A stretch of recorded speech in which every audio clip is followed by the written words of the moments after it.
Bakit ka sumasama sa isang utusan? Dahil maasa ako si Rodrigo. Ililigtas niya ako sa kapahamakan. Ano? Ang sabihin mo, nilalapit ka niya sa kapahamakan. Baka nakakalimutan mo na siya ang dahilan kung bakit ka nagkaganyan. Hindi ko kasalanan yung nangyari sa akin!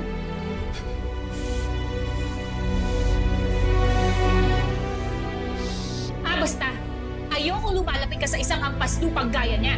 Eh, bakit kayo? Ang hilig yun din, tumikit sa isang hampas lupa. Umayos ka! Umayos ba? Umayos ka hanggat nandito si Gabriel. Umayos ba? Dahil baka madiskubre lahat ng tinatago niyo.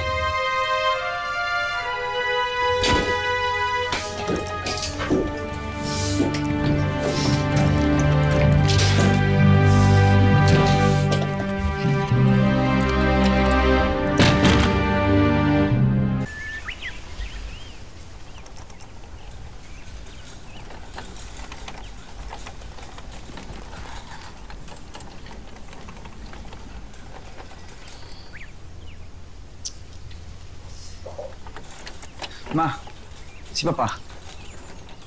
Malay ko. Mag-asawa kayo, di ba? Hindi ba kayo magkatabi matulog kagabi? Hinintay ko siya hanggang sa antukin ako. Eh pagkagising ko, wala pa rin siya sa kwarto eh. Halika na, mag-almusal na tayo. Ayoko. Gustong kasabay si Papa.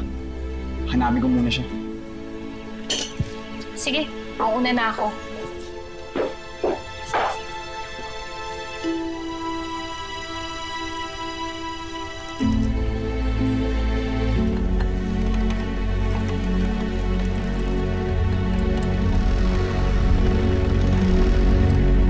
Balita doon sa pinabubuo kong private army. Nagre-recruit pa kami. At mangangailangan pa tayo na armas. Okay na ba yung budget, boss? Oo.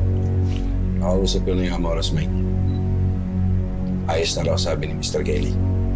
Nangangati na nga yung taliri ko eh. Saka boss, alam mo na, natatargetin ba tayo?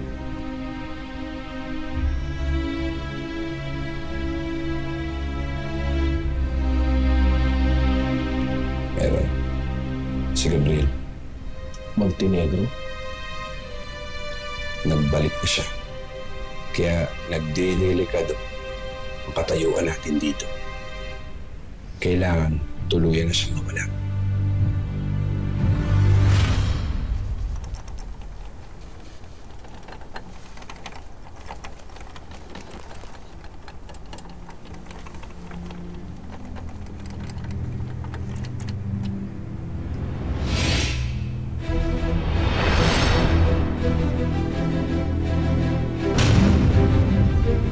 Papa?